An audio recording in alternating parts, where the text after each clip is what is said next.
सास की एनिवर्सरी पर गरीब बहू वर्सेस अमीर बहू की महंगी ड्रेस। पायल अपने साधारण से घर में बैठकर सिलाई मशीन पर कपड़े सिल रही है। बेटी कुछ खा ले, ऐसे तुझे कमजोरी आ जाएगी। रामू सर पर सब्जियों की टोकरी लेकर मंडी जाते हुए। तेरी माँ ठीक कह रही बेटी, जाकर रोटी तरकारी खा ले, उसके बाद ही सिलाई मशीन चलाना। पिताजी ये कपड़े अर्जेंट है, इसलिए इसे तो सिलकर हटाना ही होगा, बाकी मैं खा लूंगी, आप दोनों चिंता मत कीजिए। अब रामू बाजार चला जाता है। तभी सिलाई मशीन पर पायल का फोन वाइब्रेट होता है। अरे इसने क्यों फोन कर दिया? माँ कहाँ है? एक काम करती हूँ, छत पर चली जाती हूँ। अब पायल फोन को लेकर छत पर आती है। हेलो, हाँ अनुज बोलो, तुमने फोन क्यों किया? मम्मी देख लेती तो। प्यार करता हूँ मैं तुमसे, तुम्हें फोन नहीं करूंगा तो किसे करूंगा? वैसे भी कॉलेज के बाद से बस तुमसे फोन पर ही बात होती है। अच्छा ठीक है, पर तुम जानते हो ना कि हमारा ये रिश्ता कभी आगे नहीं बढ़ सकता। मैं गरीब घर की हूँ और तुम अमीर। तुम्हें ही ऐसा लगता है, पर ऐसा कुछ नहीं है। शादी मैं तुमसे ही करूंगा, चाहे कुछ भी हो जाए। अब पायल बात करके जैसे ही छत से नीचे आती है, पड़ोस की कुछ औरतें और लड़कियां सिलाई मशीन के पास खड़ी होती हैं। पायल बिटिया, मेरा ब्लाउज और साड़ी सील गया। और दीदी, मेरी डिजाइनर ड्रेस बन गई। और मेरा डिजाइनर फ्रॉक सूट। जी, सारे कपड़े सिलकर तैयार हो गए हैं, मैं अभी देती हूँ। अब पायल अपने कमरे में जाती है और वहाँ से सबके कपड़े लाकर उनके हाथ में देती है। बिटिया बहुत अच्छी साड़ी बनाई है तुमने। मेरी डिजाइनर ड्रेस भी बहुत अच्छी है और मेरा ये फ्रॉक सूट भी बहुत अच्छा है। ये लीजिए आपके पैसे। अब जहाँ गोकुल नगरी में पायल नाम की गरीब लड़की जो कपड़े सिलकर पैसे कमाकर अपनी माँ बाप की आर्थिक रूप से मदद कर रही होती हैं, वही गोकुल नगरी में एक और परिवार रहता है, सिंघानिया परिवार, जो कि बहुत अमीर है और उनकी एक इकलौती लाडली बेटी भी है जिसका नाम तनीषा है। तनीषा को डिजाइनर कपड़े पहनने का काफी शौक है। मॉम डैड, मुझे पैसे दीजिए, मुझे अपने लिए डिजाइनर ड्रेस खरीदना है। फैन की बर्थडे पार्टी है। अरे तनीषा, 2 दिन पहले ही तुमने ड्रेस लिया था और अब फिर से तुम्हें डिजाइनर ड्रेस चाहिए। अरे उन्हीं ड्रेस को पहन लो ना। नो वे मॉम, आप जानती हो ना कि मैं अपने कपड़े रिपीट नहीं करती। ठीक है बेटा, लो मेरा क्रेडिट कार्ड ले लो, जितनी शॉपिंग करनी है उतनी शॉपिंग करो। Thank you so much dad. अब तनीषा मॉल से अपने लिए डिजाइनर कपड़े खरीदती है और अपने दोस्तों के साथ क्लब में बर्थडे सेलिब्रेशन करती है। अरे तनीषा, तुम हर दिन ऐसे स्टाइलिश कपड़े ही पहनती हो? हाँ अनुष्का, मेरे पापा बहुत बड़े बिजनेसमैन हैं और मैं अपने बिजनेसमैन पापा की इकलौती बेटी हूँ, इसलिए वो मेरे सारे शौक पूरे करवाते हैं। अच्छा है, तुम्हारी जिंदगी तो बहुत अच्छी है। आइए चलते हैं अब जानकी के रॉयल परिवार में, जिसे अपने बड़े बेटे की शादी करनी है। हॉल में बैठी जानकी जी, जिसने बहुत महंगी साड़ी पहनी है, गले में सोने के जेवर चमक रहे। सामने उसका बड़ा बेटा खड़ा है दूसरी, और उसका पिता नीलेश बैठा हुआ है। प्रदीप बेटा, तुम्हारी शादी की उम्र हो गई है, कब शादी करोगी? हाँ बेटा, अब तुम शादी कर लो। माँ पापा, मुझे आपके इस फैसले से कोई ऐतराज नहीं है। अब 1 से 2 दिन बाद जानकी अपने घर में पंडित बुलवाती है। पंडित एक अमीर घर की लड़की का रिश्ता दिखाते हुए, ये देखिए जानकी जी, ये सिंघानिया परिवार की इकलौती बेटी है। बाप जितना अमीर है, बेटी उतनी ही मॉडर्न और पढ़ी लिखी है। मम्मी, लड़की तो बहुत सुंदर और मॉडर्न लग रही है, हम लोगों के साथ इसकी बहुत जमेगी। हाँ, हमारे रॉयल परिवार के लिए तो यही लड़की अच्छी है। पंडित जी, आप इन्हें कह दीजिएगा कि हम जल्दी उनकी बेटी को देखने आ रहे हैं। अब पंडित सिंघानिया परिवार को फोन पर सारी बातें कह देता है। क्या कहा? रॉयल परिवार के यहाँ से मेरी बेटी के लिए रिश्ता आया है? अरे ये तो बहुत खुशी की बात है। जिसके बाद जानकी का रॉयल परिवार सिंघानिया परिवार के घर आता है। आइए आइए, बैठिए, आप लोगों का ही इंतजार कर रहे थे हम। अब जानकी, ईशा, नीलेश, प्रदीप आकर घर के सोफे पर बैठे हैं। जी, आपकी बिटिया कहाँ है? बस आ रही है। जानकी इतना कहती है। इतने में तनीषा स्टाइलिश बॉडीकॉन ड्रेस पहन के सबके सामने आती है। माँ, भाभी तो बहुत स्टाइलिश है। हाँ बेटी, पक्का इसने ये ड्रेस किसी बड़े मॉल या डिजाइनर से डिजाइन करवाया होगा। चंचल जी, आपकी बेटी तो बहुत सुंदर है। बेटा तुम बताओ। हाँ माँ, मुझे भी लड़की पसंद है। भाभी, आपको मेरे भैया पसंद है? हाँ जी, मुझे भी लड़का पसंद है। अब खुशी लड़के वाले रिश्ता फिक्स करके वहाँ से चले जाते हैं। और फिर एक हफ्ते बाद तनीषा की शादी पूरी विधि विधान के साथ रॉयल परिवार में हो जाती है। तनीषा शादी करके अपने ससुराल आती है।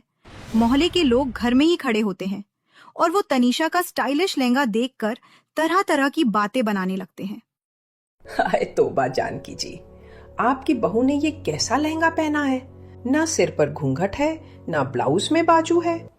सच में नई नवेली दुल्हन है, थोड़ा तो पर्दे में रहना चाहिए। है, दुल्हन का इतना दिखावा करना ठीक थोड़ी लगता है।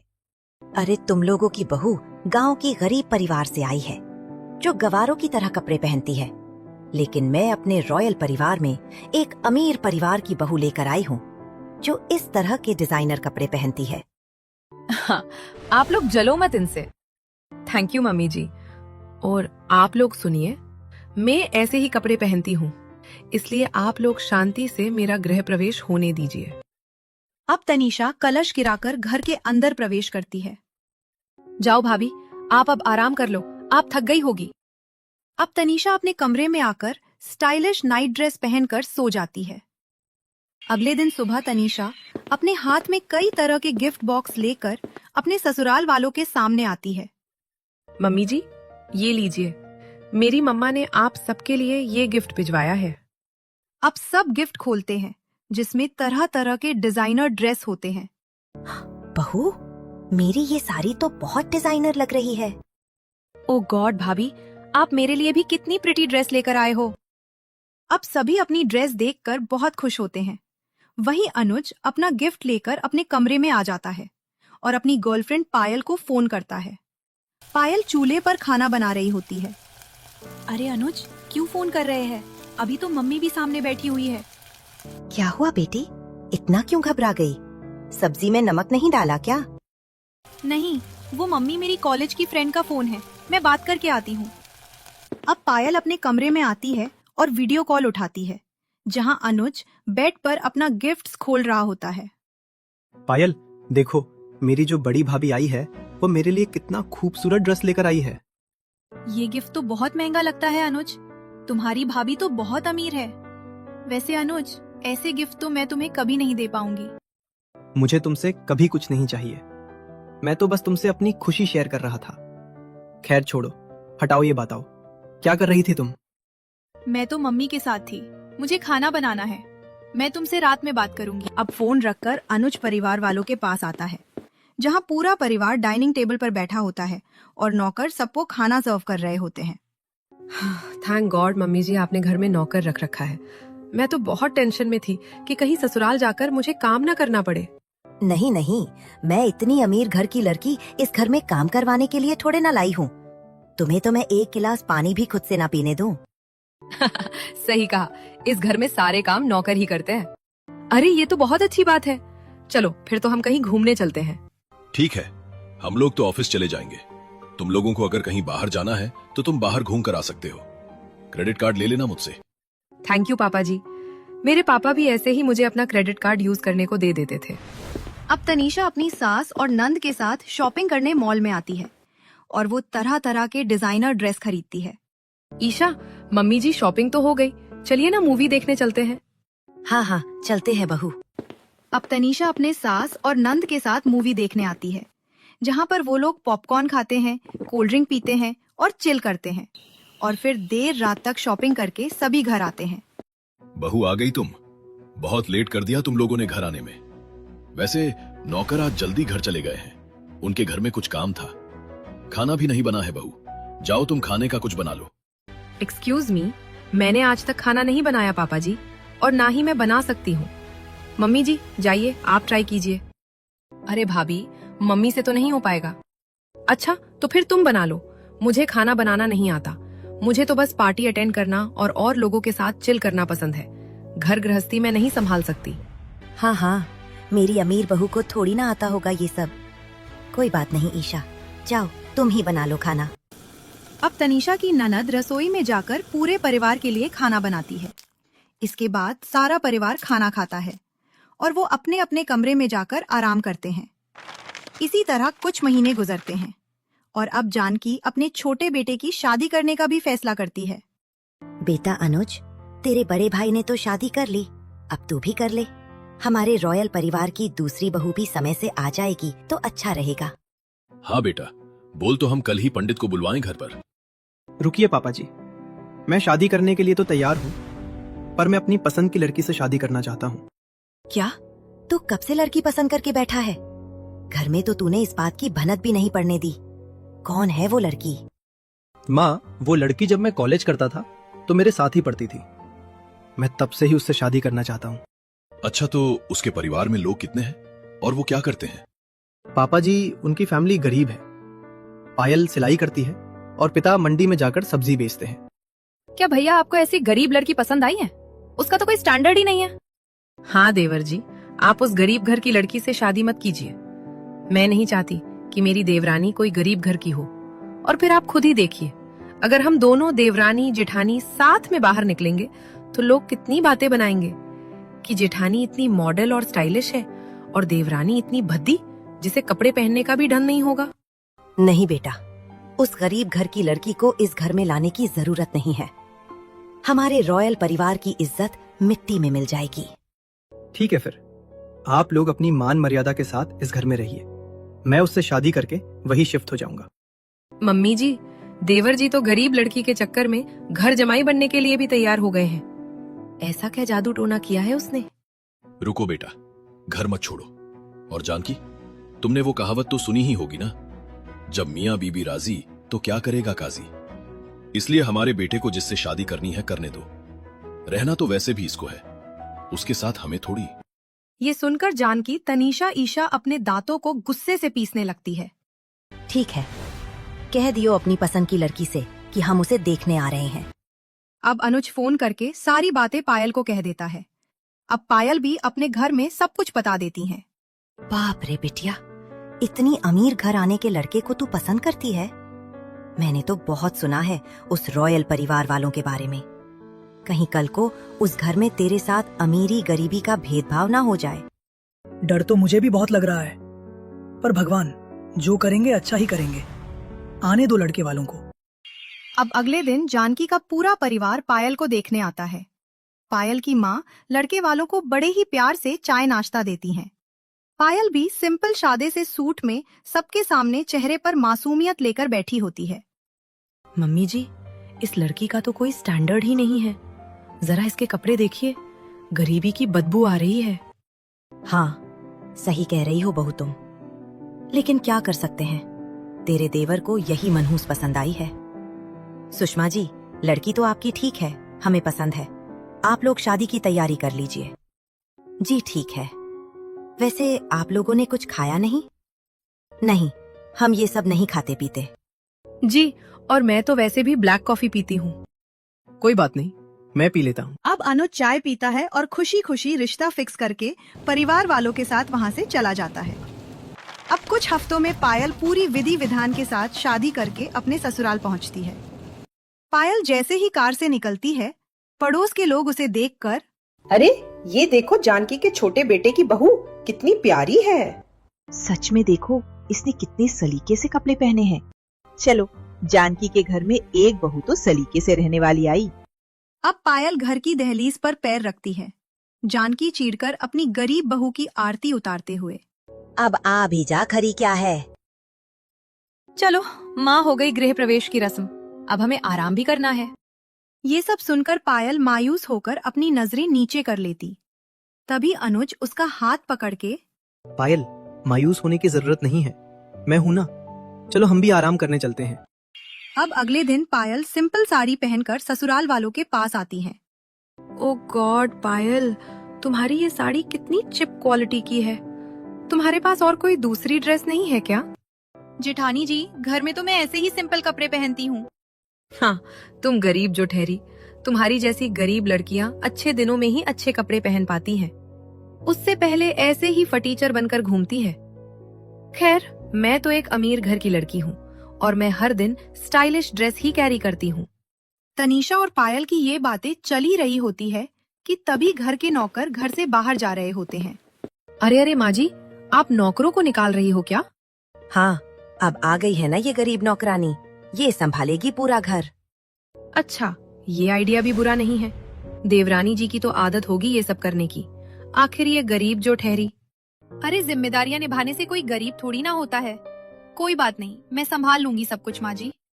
अब पायल रसोई में आकर झूठे बर्तनों को धोती है और फिर अपने पूरे ससुराल वालों के लिए पकवान बनाती है और कुछ घंटे बाद उस खाने को डाइनिंग टेबल पर परोसती है। सभी लोग खाना खाते हैं। पायल, तुमने खाना बहुत अच्छा बनाया है। हाँ, खाना तो अच्छा है। अपना मुंह बंद करो प्रदीप। इस गरीब घर की लड़की के हाथ का खाना तुम्हें अच्छा कैसे लग सकता है? देखो जो भी है, पर खाना तो अच्छा ही बना है बड़ी बहू। शुक्रिया पापा जी। अब सब ये सुनकर जानकी, ईशा, तनीषा चिढ़कर खाना छोड़कर वहाँ से चली जाती हैं। अब इसी तरह 4 से 5 दिन गुजरते हैं और एक दिन ईशा डिजाइनर गाउन लेकर तनीषा के कमरे में जाती हैं। तनीषा भाभी, मेरी हेल्प कर दो। मेरी ये डिजाइनर ड्रेस खराब हो गई है और मुझे इसे ही पार्टी में पहनना था क्योंकि आज की पार्टी का ड्रेस कोड यही है। सॉरी ईशा, मैं इसमें तुम्हारी कोई मदद नहीं कर सकती हूँ। तभी कमरे के पास से गुजरती पायल अंदर आकर, ईशा लाओ, मैं तुम्हारी ये ड्रेस ठीक कर देती हूँ, मुझे सिलाई का काम आता है। रहने दीजिए, मुझे आप जैसी गरीब भाभी से अपनी ड्रेस ठीक नहीं करवानी। पहले तो आप मेरे भाई को अपनी मीठी मीठी बातों में फंसा चुकी हो और अब आप मुझे फंसाना चाहती हो। नहीं, ऐसा कुछ नहीं है, मैं बस तुम्हारी मदद कर रही हूँ क्योंकि मुझे सिलाई का काम आता है। बेशक से तुम मुझसे कभी अच्छे से बात मत करना, पर लाओ अभी मैं तुम्हारी ये ड्रेस ठीक कर देती हूँ। अब ईशा ड्रेस पायल को देती है। पायल सिलाई मशीन पर वो ड्रेस 5 से 6 मिनट में ठीक करके ईशा को दे देती है। ईशा ड्रेस पहनकर, थैंक यू, ये ड्रेस बिल्कुल पहले जैसी लग रही है, पर इसका मतलब ये नहीं कि आप मुझे अच्छी लगने लगी हो। इसी तरह कुछ हफ्ते गुजरते हैं और एक दिन जानकी के घर में मोहल्ले की शादी का इनविटेशन आता है। मम्मी जी, मुझे पैसे दे दीजिए, मुझे अपने लिए डिजाइनर ड्रेस लेकर आनी है ताकि मैं सबसे खूबसूरत दिखूं। हाँ बहू, ये लो, ये पकड़ो पैसे। मैं तो खुद चाहती हूँ कि मेरी बहू सबसे सुंदर दिखे पार्टी में। दूसरी तरफ अनुज अपनी पत्नी से, पायल, शादी में जाना है, तुमने उसके लिए कपड़े लिए? मुझे कपड़े लेने की क्या जरूरत है जी, मुझे तो खुद सिलाई का काम आता है और मेरे पास अभी बहुत कच्चे कपड़े रखे हुए हैं, मैं अपनी ड्रेस उन्हीं से तैयार कर लूंगी। ठीक है, फिर भी तुम ये पैसे रखो। अब पायल सिलाई मशीन पर बैठकर अपने लिए ड्रेस सिलना शुरू कर देती है। दूसरी तरफ तनीषा मॉल से अपने लिए ब्लैक कलर की एक स्टाइलिश बॉडी फिटिंग ड्रेस खरीदती है। इसके बाद पलार में जाकर अपना मेकअप भी करवाती हैं। अच्छे से टचअप करना मेरा, ताकि मैं अपनी गरीब देवरानी से ज्यादा सुंदर लगूं। अब 2 दिन बाद पूरा परिवार मोहल्ले की शादी में जाता है। शादी में आए लोग तनीषा का स्टाइलिश कटा फटा ड्रेस देखकर, अरे बाप रे, जानकी की बहू ये कैसे कपड़े पहन कर आई है पार्टी में, पूरा शरीर दिख रहा है। सच में देखो कैसे नंगी टांगे नजर आ रही है। इसकी तो बाजू भी नहीं है, सीना भी दिख रहा है इस कपड़े में। सच में जानकी, ये तेरी बहू कैसे कपड़े पहनकर आई है? बहू कपड़ा कम पड़ गया था तो हमसे मांग लेती।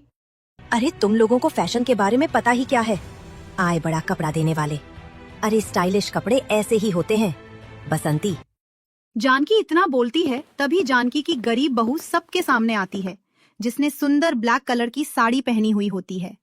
ये देख जानकी, तेरी छोटी बहू ने कितनी सुंदर साड़ी पहनी है, गला भी कितना खूबसूरत है। सच में पायल, बहू तुम्हारी ये काली साड़ी तो बहुत अच्छी लग रही है और इसके ऊपर जो ये चमचमाती हुई गोल्डन कढ़ाई है, ये तो और भी ज्यादा खूबसूरत है। देखो जानकी, इसे कहते हैं सलीका, जो तुम्हारी बड़ी अमीर बहू में नहीं है, पर छोटी गरीब बहू में कूट कूट कर भरा है। मम्मी जी, आप मुझे किन गंवारों के बीच लेकर आ गई हैं? इनके पास तो ड्रेसिंग सेंस ही नहीं है। अब गुस्से से तनीषा पार्टी से वापस आ जाती है। कुछ देर बाद घर के बाकी सदस्य भी पार्टी से एग्जिट हो जाते हैं। इसी तरह कुछ हफ्ते गुजरते हैं और एक दिन तनीषा रात को घर के टेरेस पर अपने फ्रेंडों के साथ पार्टी कर रही होती है, जहां गलती से पायल पहुंच जाती है। तनीषा, ये कौन है? सच में ये गवार कौन है जिसने इतने भद्दे भद्दे पकड़े पहने हुए हैं? अरे ये इस घर की नौकरानी है गाइस, गरीब नौकरानी, जिसे पकड़े पहने का सेंस नहीं है। ये सुनकर पायल की आंखें नम हो जाती है और वो वहां से चली जाती है। इसी तरह कुछ हफ्ते गुजरते हैं और फिर घर में जानकी और नीलेश की शादी की एनिवर्सरी आती है। सभी लोग तैयारी में जुड़ जाओ, मम्मी और पापा की एनिवर्सरी आने वाली है। अरे अब हमारी उम्र है ये सब मनाने की। पापा, मम्मी, खुशियाँ सेलिब्रेट करने के लिए उम्र नहीं देखी जाती, इसलिए हम लोग आपका एनिवर्सरी सेलिब्रेट करेंगे। हाँ, अब हमारी सासू माँ की एनिवर्सरी भी सेलिब्रेट होगी और हम उन्हें अच्छे अच्छे गिफ्ट भी देंगे। हाँ बहू, मुझे पता है कि तुम मुझे कुछ महंगा ही खरीद कर दोगी। बाकी अपनी गरीब बहू से मुझे कोई उम्मीद नहीं है। मैं तो कहती हूँ कि छोटी बहू, अगर तुम्हारे पास पैसे हो तभी मुझे कुछ देना, वरना मत देना। जी माँ जी। अब दोनों ही बहू अपने पति के साथ गिफ्ट लेने के लिए मार्केट में आते हैं। तनीषा बड़े बड़े मॉल में जाती है जहाँ उसे कुछ भी पसंद नहीं आता। अरे तनीषा, कुछ अच्छा सा लेकर खत्म करो ना, तुमने तो मुझे परेशान कर दिया है। चुप करो, मुझे कुछ ऐसा लेना है जो किसी ने अपनी सास को ना दिया हो, फिर वो कितना ही महंगा क्यों ना हो। तनीषा इतना बोलती ही है कि तभी मॉल में उसकी नजर एक पिंक कलर के डिजाइनर साड़ी पर जाती है। मिल गया प्रदीप, मैं ये खरीद रही हूँ। इतना महंगा? ये तो पूरे 5 लाख का है। हाँ, पर मुझे यही चाहिए। मैं अपने पैसे से ले रही हूँ, तुम्हें क्या। दूसरी तरफ पायल अपने पति के साथ साड़ियों की दुकान में होती है। पायल, तुम्हें कुछ पसंद आया?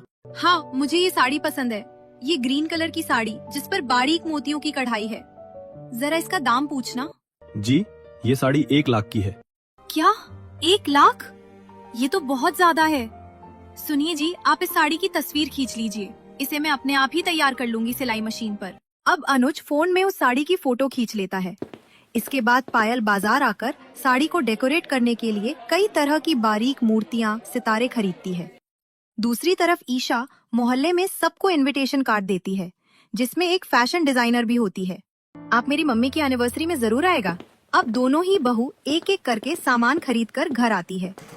पायल घर जाकर सिलाई मशीन पर अपनी सास के लिए साड़ी सिलना शुरू कर देती है। अब सारी रात सिलाई मशीन चलाने से पायल की आंखें भारी हो जाती है और गलती से पायल का हाथ सी के नीचे आ जाता है। माँ। पायल, क्या कर रही हो तुम? छोड़ो, इसे नहीं चलाना सिलाई मशीन। थोड़ा सा रह गया जी। अब पायल पट्टी बांध के अपनी सास के लिए डिजाइनर साड़ी सिलने लगती है। अब कुछ दिन बाद अमीर और गरीब बहू की सास का एनिवर्सरी आता है। मोहल्ले के सभी लोग इस पार्टी में शामिल होते हैं, जहां जानकी और नीलेश स्टेज पर खड़े होकर एक दूसरे को डायमंड रिंग पहनाकर मेज पर रखे केक को कट करते हैं। ये देख सभी लोग तालियां बजाते हैं। अरे बहू, तुम्हारी सास की एनिवर्सरी तो हो गई, पर तुम लोगों ने कोई गिफ्ट नहीं दिया। सूखा सूखा लग रहा है सब। हाँ, तोहफा देना तो बनता है। बसंती इतना कहती है, तभी दोनों बहू अपने हाथ में महंगी ड्रेस लेकर वहाँ हाजिर होती हैं। अरे रुकिए रुकिए, तोहफा भी है। मम्मी जी देखिए, ये महंगी ड्रेस मेरी तरफ से आपके लिए। हैप्पी एनिवर्सरी मम्मी जी। और माँ जी, मेरी तरफ से आपके लिए ये ग्रीन खूबसूरत एम्ब्रॉयडरी साड़ी। हैप्पी एनिवर्सरी माँ जी। अब तनीषा की ड्रेस देखकर मेहमान, बाप रे, ये अमीर बहू ने अपनी सास को कैसी साड़ी दी है। कहने को महंगी है, पर 50 साल की औरत पर ऐसे कपड़े बिल्कुल अच्छे नहीं लगते। बूढ़ी घोड़ी लाल लगाम। बताओ भाई, ये भी कोई कपड़े हुए? कितना चुस्त है ये साड़ी। सच में, और बाजू भी देखो, हवा में लहरा रही है। इससे अच्छी ड्रेस तो गरीब बहू ने दिया है। देखो कितनी प्यारी साड़ी है, बाजू भी फूल है और कढ़ाई भी कितनी खूबसूरती से की गई है। हाँ, एम्ब्रॉयडरी वाली साड़ी तो बहुत महंगी होती बहू। ये कितने की मिली, बताना जरा। जी, ये साड़ी तो मैंने खुद सिलकर तैयार किया है। तभी वहाँ पर आई एक फैशन डिजाइनर। पायल के साड़ी को देखकर, एक्सक्यूज मी, क्या सच में ये साड़ी आपने तैयार किया है? जी, मुझे सिलाई कढ़ाई का काम आता है, तो मैं कपड़ों पर कई तरह की कारीगरी कर लेती हूँ। अनबिलीवेबल, आज तक हमारे इंडस्ट्री में किसी ने इस तरह की खूबसूरत साड़ी तैयार नहीं की है। अगर आपको बुरा ना लगे तो आप इस तरह की स्टाइलिश साड़ियाँ हमारे इंडस्ट्री के लिए तैयार कर सकती हैं। इसके बदले हम आपको मुंह मांगी रकम देंगे। जी, ये तो मेरे लिए एक गोल्डन अपॉर्चुनिटी है, तो मैं ये काम करने के लिए तैयार हूँ। अब पायल एक डॉक्यूमेंट पर सिग्नेचर करती है, जिसके बाद फैशन डिजाइनर वहाँ से चली जाती है। वही जानकी और उसकी अमीर बहू को आज पहली बार एहसास होता है कि जो काबिलियत उनकी गरीब बहू में है, वो काबिलियत इस घर में किसी के अंदर नहीं है। बहू, तुमने अपने हाथों से मेरे लिए ये खूबसूरत साड़ी तैयार किया है। एक सेकंड बहू, तुम्हारे हाथ में तो पट्टी बंधी है। इसका मतलब तुमने ये सब जख्मी हाथों से किया? जी माँ जी, मैं बस आपको खूब खुश करना चाहती थी। बहू, आज तुमने मेरा दिल जीत लिया है। वैसे देवरानी जी, आज मुझे भी एहसास हो गया कि मुझसे ज्यादा फैशन सेंस आपके अंदर है। इसलिए आज से मैं भी अपने कपड़े आपसे ही डिजाइन करवाऊंगी। इस दिन के बाद से पायल को घर के सभी सदस्य प्यार करने लगते हैं और वह एक बहुत बड़ी फैशन डिजाइनर इंडस्ट्री में काम भी करने लगती हैं।